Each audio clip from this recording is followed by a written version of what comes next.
শান্তির ছেলেরা বিশেষ সম্প্রদায়ের তৃণমূলের শান্তির ছেলেরা বিশেষ সম্প্রদায়ের তৃণমূলের শান্তির ছেলে দিন ধরে এভিডেন্স ডেস্ট্রয়ের কাজ হয়েছে। যেটুকু এভিডেন্স ছিল অতীন ঘোষের নেতৃত্বে মমতা ব্যানার্জির নির্দেশে 14ই আগস্ট একটি বিশেষ সম্প্রদায়ের তৃণমূলের শান্তির ছেলেরা বিশেষ সম্প্রদায়ের তৃণমূলের শান্তির ছেলেরা বিশেষ সম্প্রদায়ের তৃণমূলের শান্তির ছেলেরা শুভেন্দু অধিকারী হবেন রাজ্যের মুখ্যমন্ত্রী, এমনটাই কথা ওঠে রাজনৈতিক মহলে।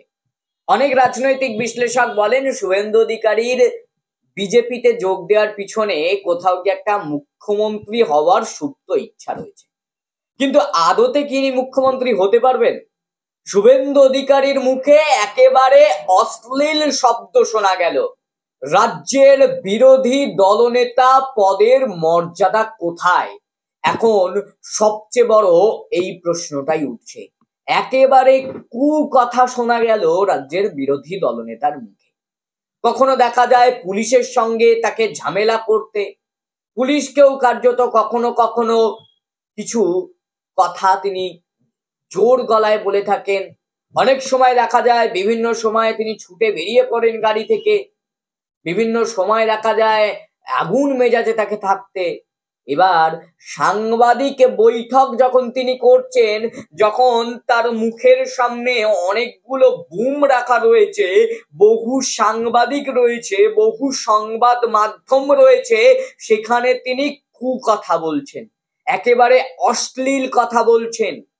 মানে নিজের যে মর্যাদা সেটা কোথাও গিয়ে তিনি নিজেই খোয়াচ্ছেন। এই কথা বারে বারেই উঠেছে এই রাজ্যে যে শুভেন্দু অধিকারী নিজের মর্যাদা কোথাও গিয়ে নিজেই খোয়াচ্ছেন। একটি বিশেষ সম্প্রদায়কে উদ্দেশ্য করে কার্যত কোথাও গিয়ে বলা চলে গালাগালি করলেন তিনি, একটি বিশেষ সম্প্রদায়কে উদ্দেশ্য করে। সংবাদ মাধ্যমের সামনে রাজনৈতিক নেতা তথা রাজ্যের বিরোধী দলনেতা তথা যাকে রাজনৈতিক মহলে চর্চা হয়, যাকে নিয়ে বলা হয় তিনি নাকি হয়তো কোনোদিন মুখ্যমন্ত্রী হতে পারেন, তার মুখে অশ্লীল কথা, কুকথা শোনা গেল। অবশ্য বিজেপিতে গেলে বিজেপি নেতাদের মুখ থেকে ভালো কথা শোনা যাবে এটা খুব কমই শোনা যায়। বিজেপির বহু নেতার নানান মন্তব্যকে ঘিরে একের পর এক বিতর্ক তৈরি হয়েছে এই সংবাদ মাধ্যমে, একের পর এক বিতর্ক তৈরি হয়েছে গোটা রাজ্য জুড়ে, বিভিন্ন সময় বিভিন্ন মন্তব্যকে কেন্দ্র করে। শুভেন্দু অধিকারীর সেই মন্তব্য একেবারেই সমর্থন করছে না বাংলার মানুষ।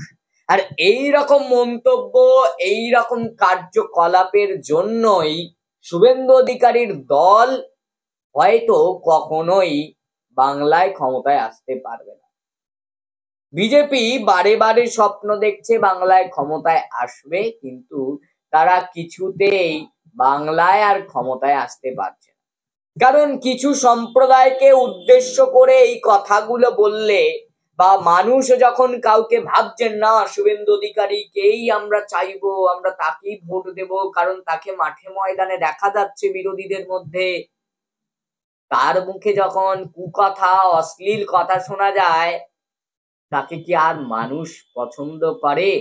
একজন জননেতা যাকে দেখে মানুষ শেখে, যাকে ভোট দিয়ে জেতায় মানুষের কথা বিধানসভায় দাঁড়িয়ে বলার জন্য, কখনো সাংসদদেরকে জেতানো হয় লোকসভায় দাঁড়িয়ে বলার জন্য, সাংবাদিকদের সামনে মানুষকে উদ্দেশ্য করে কিছু বার্তা যেটা সাম্প্রদায়িক সম্প্রীতি রক্ষা করবে, যেটা সমস্ত মানুষকে ভাবাবে। কিন্তু এমন জননেতা শুভেন্দু অধিকারীর মতো জননেতা যিনি কুমন্তব্য করছেন, কুকথা, অশ্লীল কথা, কোথাও গিয়ে বলতে হচ্ছে গালাগালি পর্যন্ত তিনি করছেন, তাদেরকে মানুষ আবারও জননেতা করবে, তাদের হাতে ক্ষমতার রাশ তুলে দেবে। এটা যদি বিজেপির নেতারা ভেবে থাকেন, বঙ্গ বিজেপির নেতা বা কেন্দ্রীয় নেতৃত্ব, তাহলে তারা পুরোপুরি ভাবে একেবারে ভুল ভাবছে। কোথাও গিয়ে একটা সাম্প্রদায়িক যে সম্প্রীতি, সেটাও কিন্তু নষ্ট করতে চাইছে। একটা সম্প্রদায়কে উদ্দেশ্য করে গালাগাল। আপনি যখন ইট ছুটছেন, পাটকেল তো খেতেই হবে, কথাতেই রয়েছে ইট ছুড়লে পাটকেল খেতে হবে। আর পাটকেল খেলে তখন সেটাকে নিয়ে রাজনীতি করবেন, সেটা হয় না। মৌচাকে ঢিল ছুঁড়লে মৌমাছি পিছনে ছুটবে, আর তখন বললে হবে না ইচ্ছাকৃত ভাবে মৌমাছি আপনার পিছনে ছুটছে।